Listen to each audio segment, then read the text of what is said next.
I've got a lot of identities. Like I was trained as a lawyer, and then I became a teacher, and I went to the Bible school, and then I'm a gospel singer, and I'm a composer, and I'm a senior pastor, and sometimes I'm quite confused myself to which identity I'm going to use. But anyway, I believe that God's ways are always higher than our ways. So I'd like to share with you this scripture that has been my foundation and my encouragement all these years as I got to know the Lord and I started serving Him until now. And I believe you know this verse. I'll read to you and you will know. As the heavens are higher than the earth, so are my ways higher than your ways, and my thoughts than your thoughts. And for my thoughts are not your thoughts, neither are your ways my ways, declares the Lord.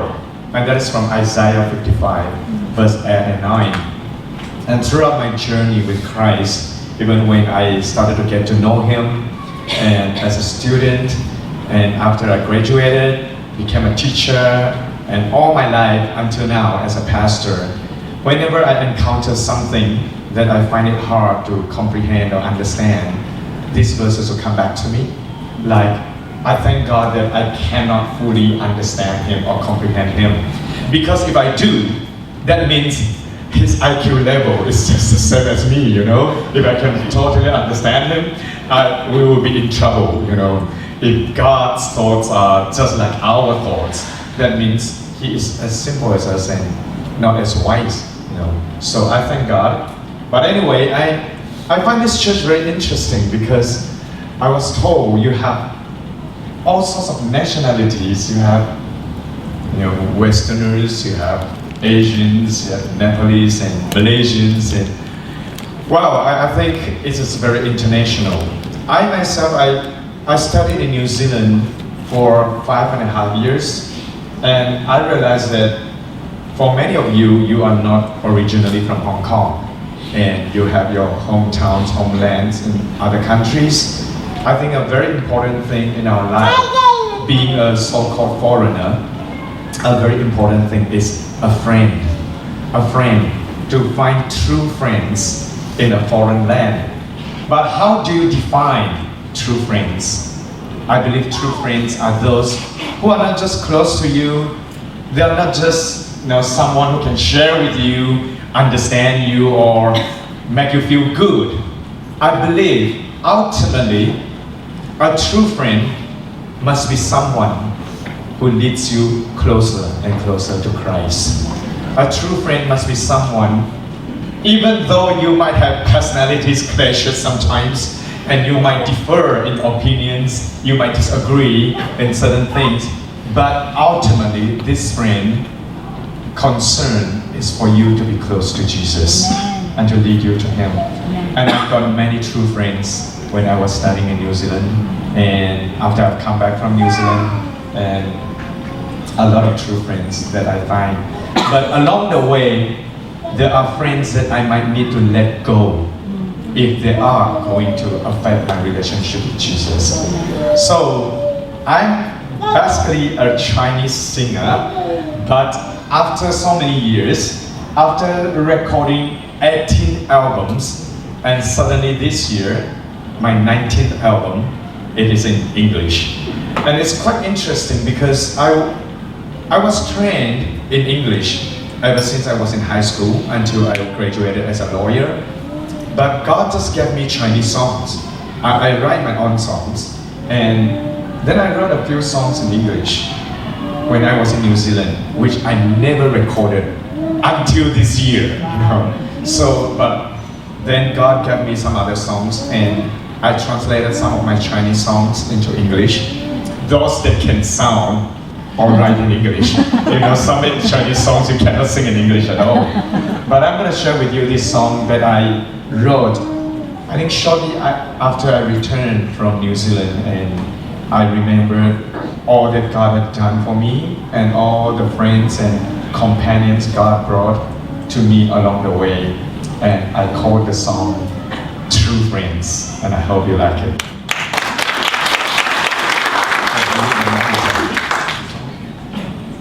Is it this one?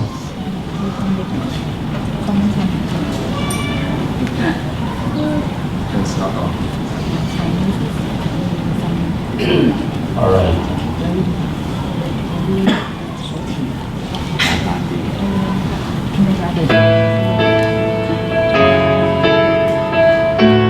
Well, we can sing the song together with me after the first song.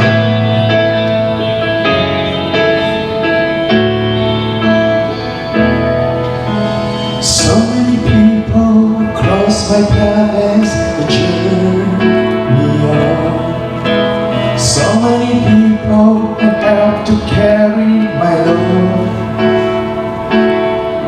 And I don't have to search high and low to find a friend on this Calvary road. But God always knows when I'm needing a friend to lean on. You are one of the special people I meet on the road. And many times you help to carry my load. Though we haven't known each other for long, a bond of love has already been formed. And I know that bond will always be strong, even when I am gone. Friends may come and friends may go. That doesn't mean we'll forget each other, 'cause it doesn't matter wherever we go. The love of Jesus will keep us together. Though we miss our friends when they go, we can learn to lean on God more. Never forget, I want you to know, the friend, I love you so.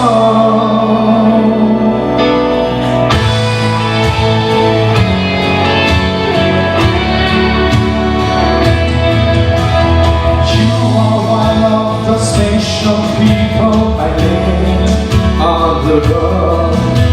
And many times you've helped to carry my load. Though we haven't known each other for long, a bond of love has already been formed. And I know that bond will forever be strong, even when I am gone. Friends may come and friends may go. That doesn't mean we'll forget each other, 'cause it doesn't matter wherever we go. The love of Jesus will keep us together. Though we miss our friends when they go, we can learn to lean on God more. Never forget, I want you to know, the friend, I love you so.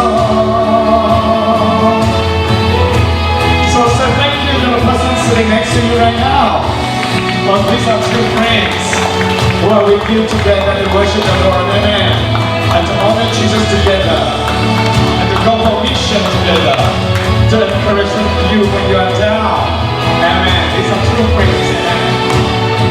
So let's sing together with me. Friends may come and friends may go. That doesn't mean we'll forget each other. It doesn't matter wherever we go. The love of Jesus will keep us together. Though we miss our friends when they go, we can learn to lean on God more.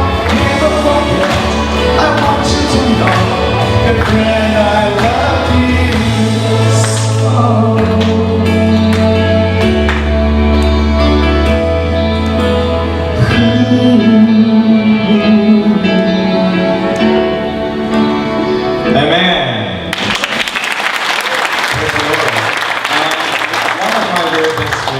Is a Kiwi, and when we graduated, he left New Zealand. He's a New Zealander, and he came to Hong Kong, and he's been in Hong Kong for 25 years, and he felt that he's called to minister to the Chinese in Hong Kong, in China.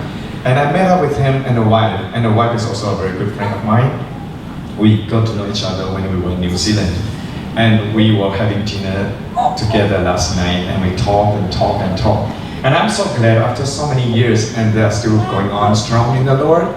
But the sad thing is, as we talked and we mentioned some common friends that we were having together in New Zealand. We were serving the Lord together, and some of them have left God, and some of them who were even more spiritual or stronger than me before, they don't even go to church anymore, and many things happen along the way. So that's why to have true friends along the journey is very, very important. And so last night we were sharing as to how we should reach out to them again and pray for them. And I believe one of the things that would cause us to grow distant from the Lord or from fellowship is because we get too busy. You know, when we were students, we had a lot of time. We went to church, we went for fellowships and gatherings to enjoy that. But as we graduated or as we started working, like what Pastor was saying just now, don't get too busy, don't fix our eyes on our bank accounts, on our careers, on our business sometimes, because we can get really distracted. And then we would forget to go home, our church family. We forget to go back to see our Father and to talk to our Father. So it's very, very important not to stop meeting with one another. And after being here a few days in Hong Kong, I mean, everything is so fast-paced, you know. I come from Malaysia, Kuching, and I don't think many of you have even heard of the word Kuching, you know. And Kuching is a small city, very laid back, and we walk very slowly, you know. But here in Hong Kong, you just have to run and to rush, and you get so busy, and sometimes you might get very, very stressed out and very tired, and sometimes you might give yourself excuses not to go to cell groups, not to go to church, or take a week off or something. But once you get used to it, and you will start to drift away from God and from the presence of God and from the Word of God, and a lot of problems will start arising when that happens. So I'm going to share this song with you. It is in Mandarin. How many can understand Mandarin? Oh, not many. But anyway, I think we have the translation below. This song is called Forgotten to Go Home. I have forgotten to go home, and I've lost my peace, and I've lost my joy, and I've got a lot of problems now. And why? And suddenly, as you quieten yourselves down, you realize that you've forgotten to go home. And as a matter of fact, you might be going to church all the time, but your heart is not with the Lord too. You might be in a so-called church building or in a fellowship, but your heart is not home. So we need to come home to the Father. So I'll share with you this song. 忘记回家. Thank you.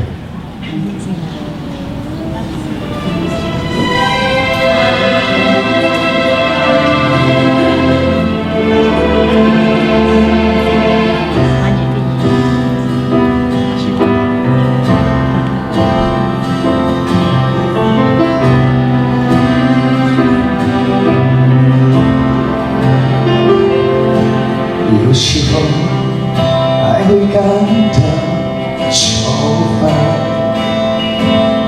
有时候还会思绪混乱，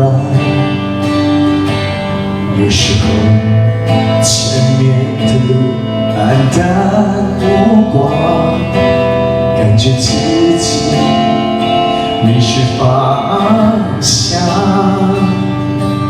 有时候还会感到惆怅，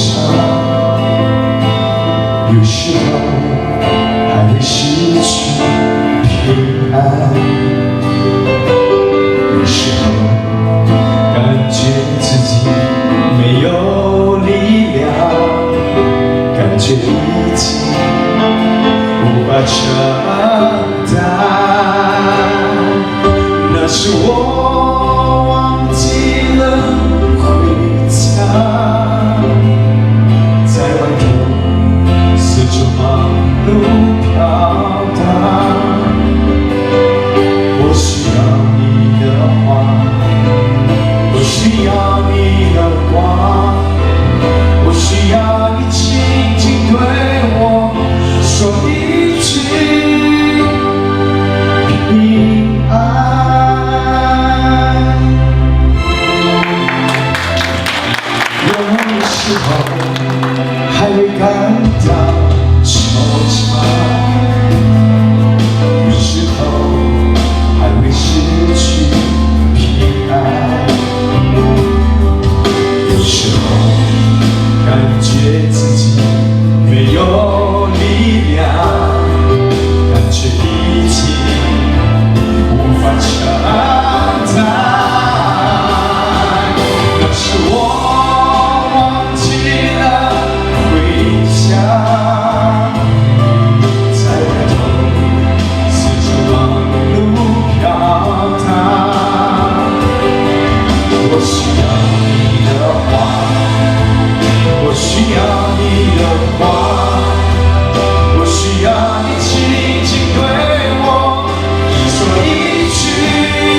决定了回家，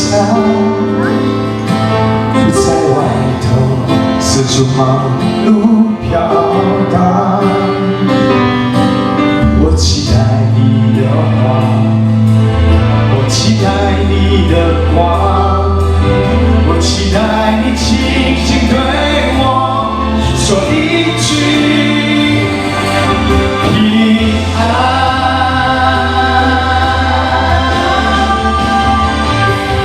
我不再忘记了回家，我不再四处忙碌飘荡。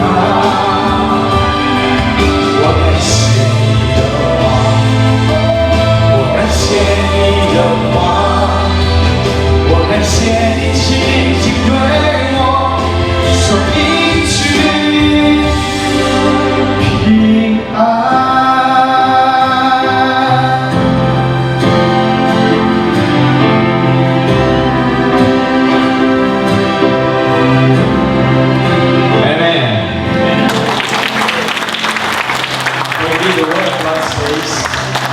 Your word is a lamp unto my feet and a light unto my path. And when we get lost, when we are confused, when we do not know our direction, we lost our sense of direction, it's because we don't see the light. We cannot see the way. And why are we in darkness? That's because we do not have the word of God. So we always need to come home to the Father. And there are many things that happen in this world or in our personal lives that we cannot understand, or we might find it hard to accept even. Like when I was growing up, I found it so hard to accept that I came from a very poor background and my father was out of job ever since I had memory, and my mother was not educated, and my mother started selling food along the street, by the street, you know, baking and making a lot of cakes and cooking just to keep us alive. And there were 11 children at home. I'm the 10th child. So can you imagine? Is that a lot or is it too few? So we really keep up to what the Bible says, go forth and multiply. But as I started growing up, I did well at school, but when I reached high school, senior high, I started to get disillusioned because I felt that even though I could study, it's so hard to get a scholarship in Malaysia, especially for a Chinese, and my parents couldn't support me. And I saw some of my friends, they didn't do as well in school, and yet they could go overseas because their parents were well off. And I started questioning a lot of things like, why am I poor? Why is my father not rich and all these things? But anyway, I applied to go to New Zealand to study when I saw an advertisement in the newspaper in the year end of 1984. So I went to New Zealand in 1985 to do my 7th form. So, and I went because they said they had special offer for students from Malaysia, from Thailand, from Indonesia, from Philippines, and we didn't have to pay tuition fees. We just needed money for accommodation and food and this kind of thing. So I applied anyway. To cut a long story short, I went to New Zealand despite some opposition from some of my family members. They said, even if you go there, we cannot support you.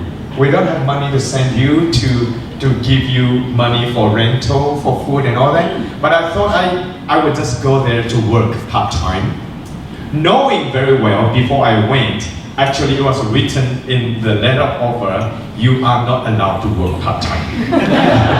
And yet knowing we are not allowed to, and yet we went with the thought that I wanted to work part-time to support myself. But when we were there, we discovered that they were quite strict. If you were found to be working part-time while you're studying, they might ask you to stop and they might send you home because you are like special class students. They want you to study, to concentrate on your study. And we were only allowed to work at the end of the year during summer vacation. So, but from January to November, how was I going to survive? Because no one was sending me any money. And my sister, one of my sister, she's only 3 years older than me, and she was only an ordinary clerk in a bank and with a very low salary. So she sent me money occasionally at that time. It was not even enough. And one day, suddenly she told me, she wrote to me, she said she wanted to be promoted in her banking career as well. But to be promoted, she must go for a certain banking course and she must pass, and she needed money to study. So she asked me, have you found a part-time job yet? You know, because I need the money myself. And I was like, oh yeah. And I didn't want to deprive her of her own chance as well. So I told her, out of politeness, you know, I said, out of courtesy, I said, sister, and I think I can take care of myself. You might need the money yourself. You can keep it yourself to study. I mean, I was just being polite, you know. But she took it seriously. So she wrote back and said, okay, I'm not sending you any more money. I said, oh no, she was my only source of income. And then during that time, I was only in New Zealand for a few months, only the first few months. And then my mother wrote to me, and she asked me, how are you getting on now? Do you have any rice to eat there? You want mother to send you rice? And her health was failing, and she was not doing well physically, and she was even hospitalized, and I didn't want her to worry about me. So I wrote back and I told my mother, Mom, don't worry about me. I have a lot of money here. You know, I have a lot of money here just to comfort her so that she can get well quickly. And then she wrote back and she said, oh, I'm so glad, you know, to hear that you have a lot of money there. So I don't need to worry about you anymore. So just study well. I said, oh, thank God that she's not worrying about me anymore.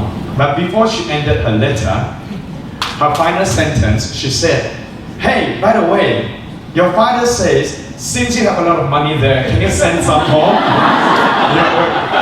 We need some money here, you know. Oh, my goodness, what am I going to say to them, you know? That's my family, you know. They really believe whatever I say to them. So, practically, literally, they believe everything I said. So my sister didn't send me money anymore, and my parents thought I had a lot of money. And the others that told me, you know, when I was flying off to New Zealand, they said, we support you morally, but not financially, you know. So, you know, they made it very clear. So when I went there, but I thank God during those times I met a lot of friends. I didn't tell them that I needed money or I was out of money, but there would be just some people, secret givers, mysterious givers, and until today, I still do not know where a lot of the money came from. And the money would always come when I needed it urgently. Like this week, I had no money to pay my bills. I had no money to pay for food, for my rental, or I had no money, even though we didn't have to pay for very high tuition fees, we still needed to pay for a nominal amount. And I didn't even have a few $100s. And it was very cheap then. You know, my first year at university, it was only slightly more than 500 New Zealand dollars for an entire year. And that was very low and very cheap. I didn't even have that money. You know, in my final year, it was only about 300 New Zealand dollars for an entire year for my university fee. And I didn't even have that kind of money. So, you know, sometimes I would be asking God, and like, why are my parents so poor? And why is nobody supporting me? And I would see some of my friends, they would still have a few $100 or maybe 1,000 in the bank account, and they would panic. And they would call home. They would call home and cry, Dad, why are you not sending money over? I was like, give me a break, man. You still have so much, you know? And I had nothing in my bank account, and I would not know where my money would come from. But I thank God because God's thoughts are always higher than our thoughts, and God's ways are higher than our ways. You know, now I'm so grateful that my family, my parents couldn't support me, because it was then I got to know how real God is. And not just how real God is, I got to know for sure God is indeed our Father. Because it's the Father who provides. And it's the Father who makes sure the children will have food to eat. And it's the Father, even earthly fathers, who are very concerned as to whether their children are going to finish their education. And the fathers who want their children to go to university and to get a degree. It's the father's job and responsibility and duty. But my earthly parents, they love me a great deal. They love me so much. But there is a limit sometimes to what our earthly parents or family members, there's a limit as to how much they can do for us, no matter how much they love us. But it's during that time I got to know. You know, when I ran out of money after a few months, I was still quite a nominal Christian before I went to New Zealand. I went to church.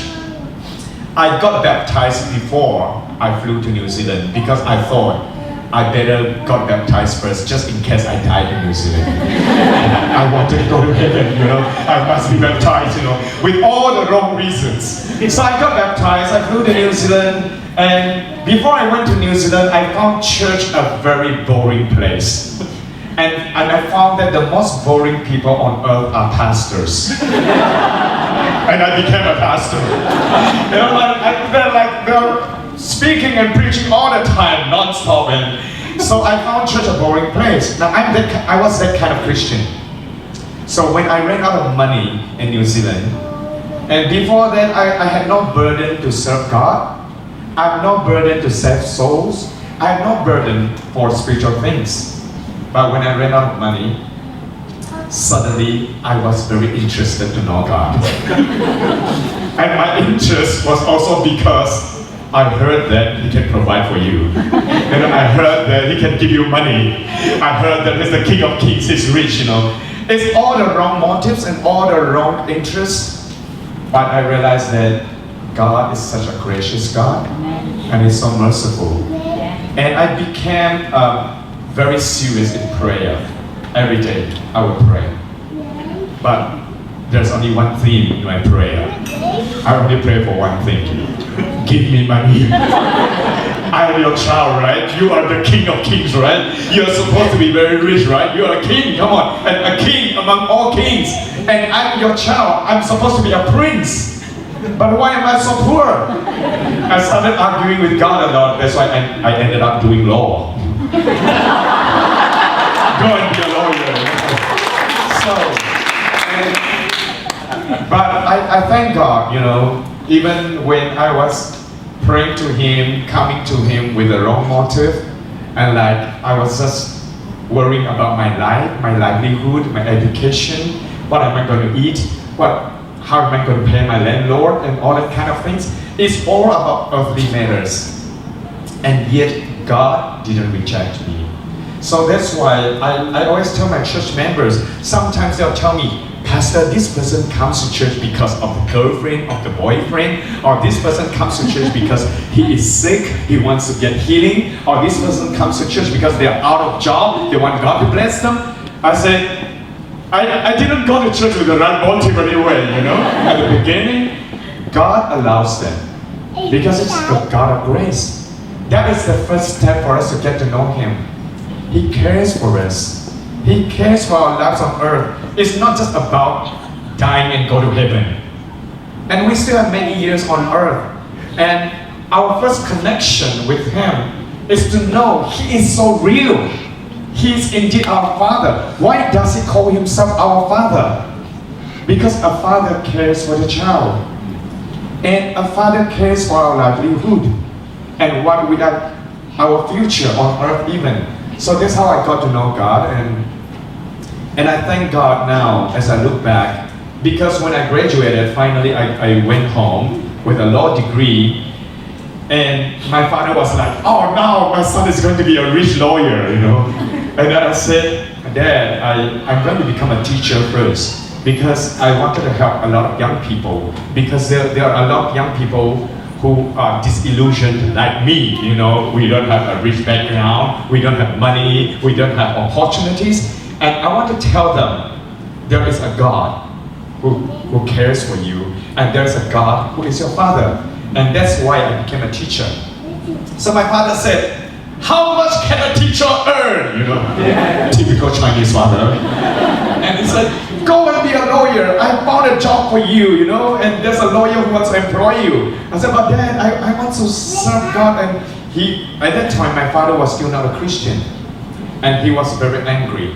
But then I told my father, Dad, you know, in the world, whichever company or if the government supports you with a bank loan or scholarship, when you graduate, you need to listen to the company as to where they want to send you or what job they want you to do.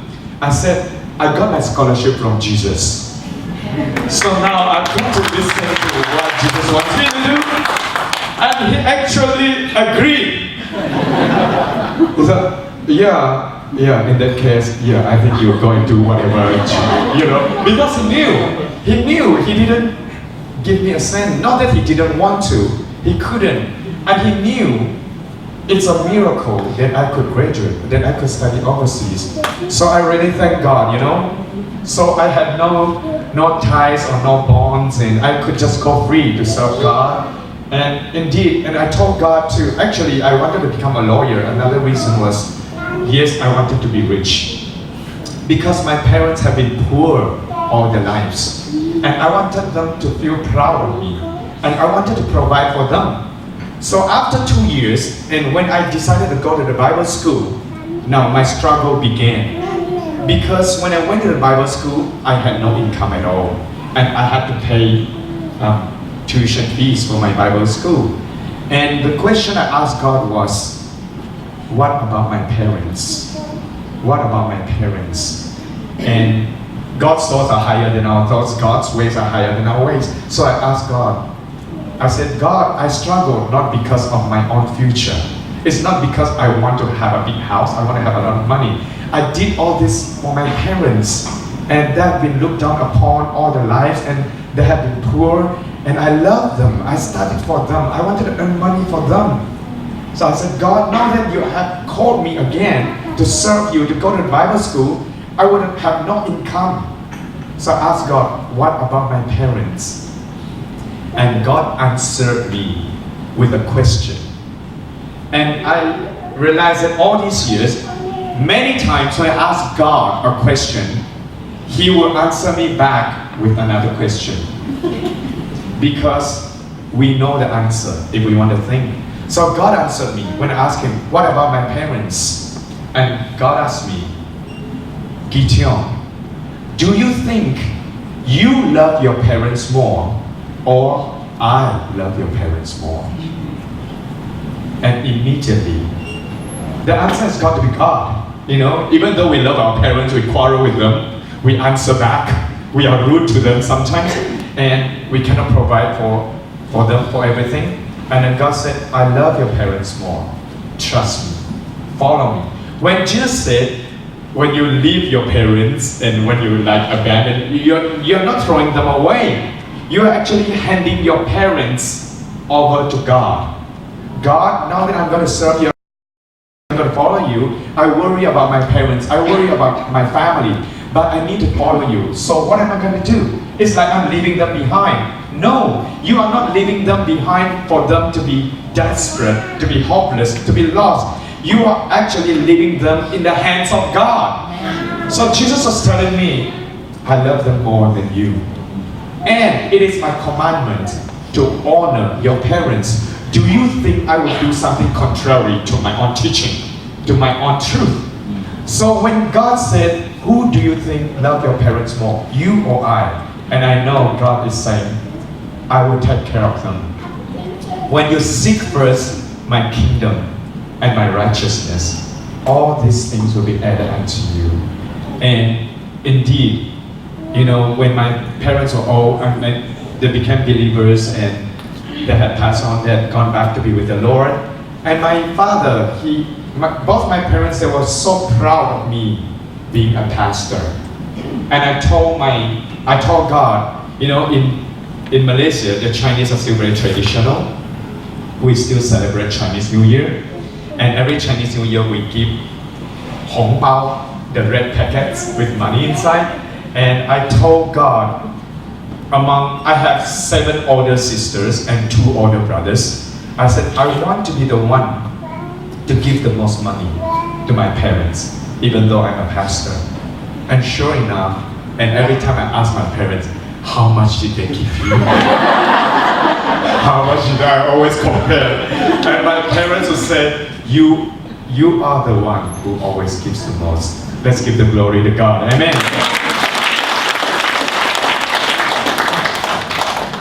There are many things that we might not be able to understand, but God knows everything.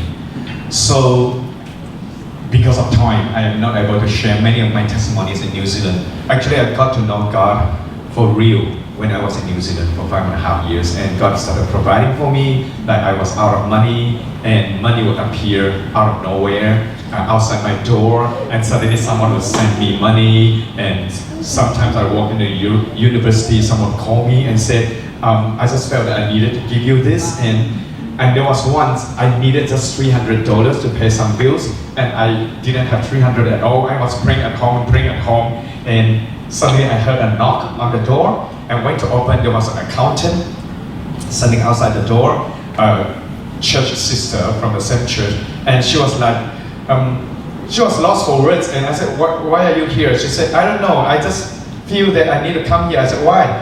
She said she was having a quiet time, but she couldn't read the Bible because her heart was pumping so fast. And there was this thought coming in that said, go and give Gideon $300. And she was like, what? Is this crazy? Why would you go to someone and knock on the door, I want to give you $300? What would I think of her? She was thinking, because she knew nothing about my condition. So she was trying to ignore the thought. But she couldn't, because the prompting was so strong, until she came to my house and she said, here, that's $300. And I was like, you know, very Chinese. No, you sure. But in my heart was like, come on, give it to me now.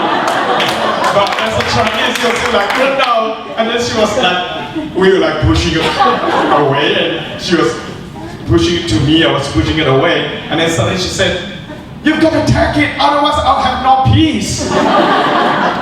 And for the sake of her peace, I took the money, you know, just to bless her. But anyway, it's really amazing. So I was thinking like, oh God, a few minutes ago I was just praying to you and I needed 300. I should have mentioned 3,000.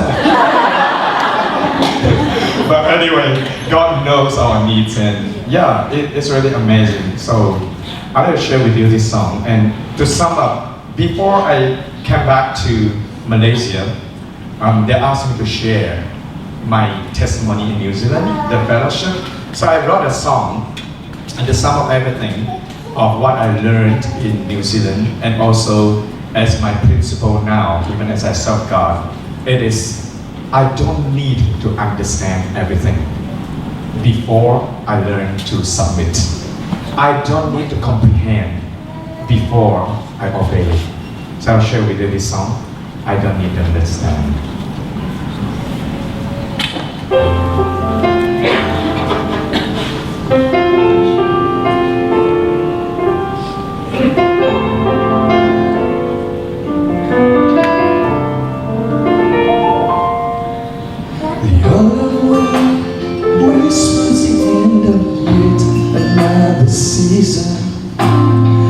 The sky reminds me of everything, there's a reason.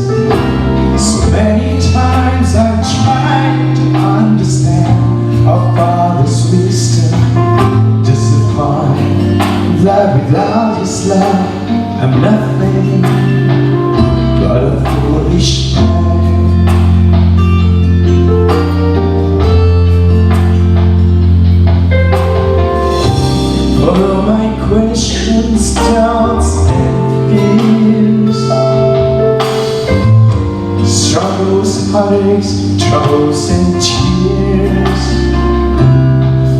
One by one they've disappeared like vapor in the air.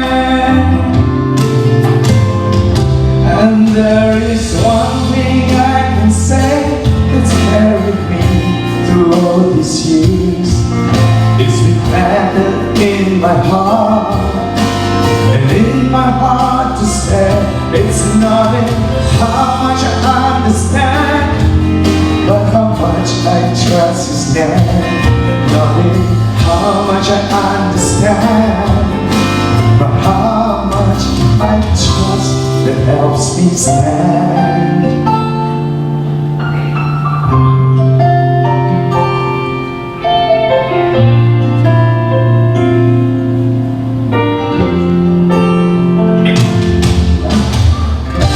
For all my questions, doubts, and fears, struggles, heartaches, troubles, and tears, one by one that disappear like vapor in the air. And there is one thing I can say that's carried me through all these years. It's been planted in my heart, and in my heart to stay. It's not in how much I understand, but how much I trust His name. Not in how much I understand, but how much I trust that helps me stand.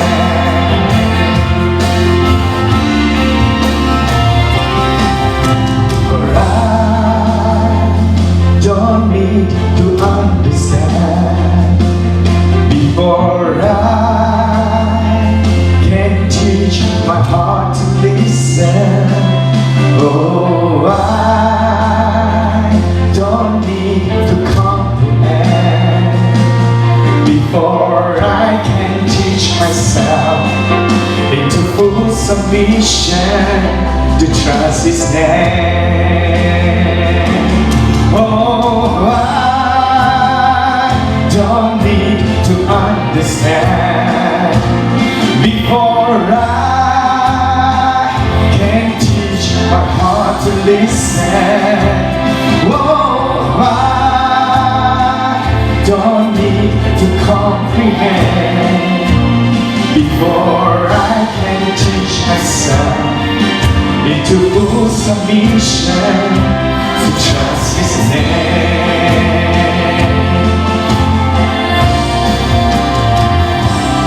There is one thing I can say that's carried me through all these years. It's been planted in my heart, in my heart to stay. I don't need to understand, I just need to trust His name. Not in how much I understand, but how much I trust that helps me stand. Amen. Praise the Lord.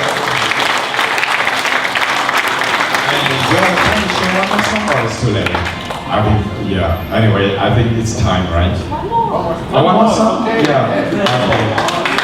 Actually, there are many other things that happen in my life. Like I told you, there are 11 children in my family, but my youngest brother died when he was about 9, and all these things. But anyway, what I want to tell you is, despite all the tragedies, despite all the heartbreaking things, or all the things that you don't understand, or that you think are unfair, and I can tell you the most unfair thing that has ever happened in this world is the crucifixion of Jesus Christ. Amen. And that is the most unfair and unjust.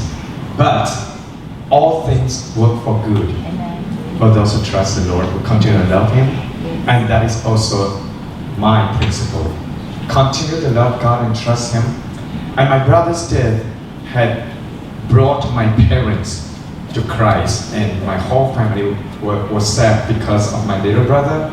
And I went all over the world to share his testimony. If I have a chance in future, I might share concerning his death, the events leading to his death, and how he saw Jesus coming to receive him, how he saw heaven, and how real Jesus was. And so many thousands were saved as I traveled all over the world to share. And we don't need to understand. We just need to trust his name. So to end, I'm going to sing this song, and this song is not written by me. Do we have Indonesians here? Yeah, Indonesians. Oh, yeah. And this is an Indonesian song, but I translated it into Chinese, and it's called Tuhan Peduli. God understands. So I'll sing in Chinese and maybe some lines in Indonesian. God understands. 上帝在乎我。谢谢。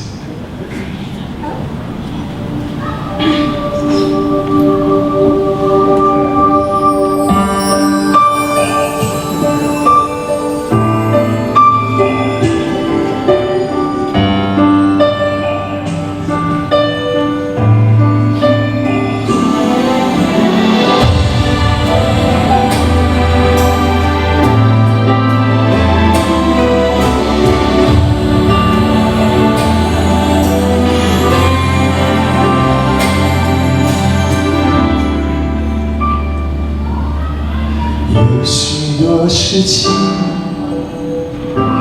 我无法接受和理喻，为什么是这样的结局？为什么人生会有悲剧？有一件事情我深藏在我的心底，无论发生任何的事情，神不会置之不理。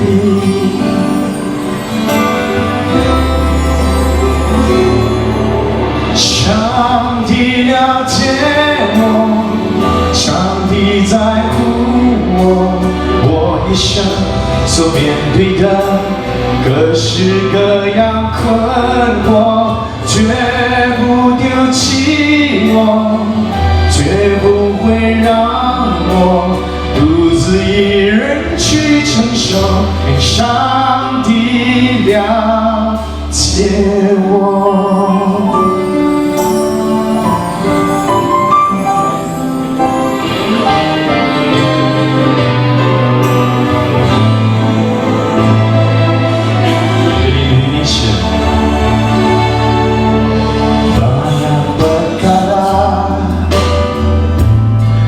Tak dapat ku mengerti, mengapakah harus terjadi di dalam kehidupan ini. Satu perkara yang ku simpan dalam hati, tiada satu pun kan terjadi tanpa Tuhan peduli. Oh, Tuhan mengerti, Tuhan peduli segala persoalan yang kita hadapi. Tak akan pernah dibiarkannya ku bergumul sendiri, sebab Tuhan mengerti.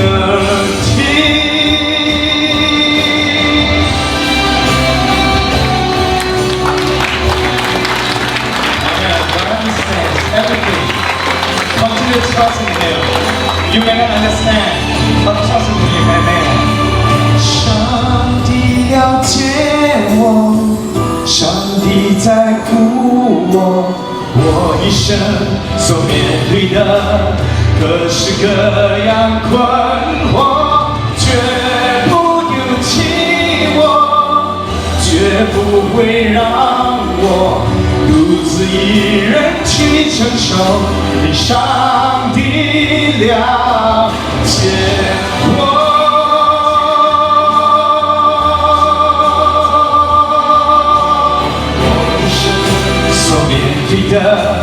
何时这样困惑，绝不丢弃我，绝不会让我独自一人去承受。上帝了解我。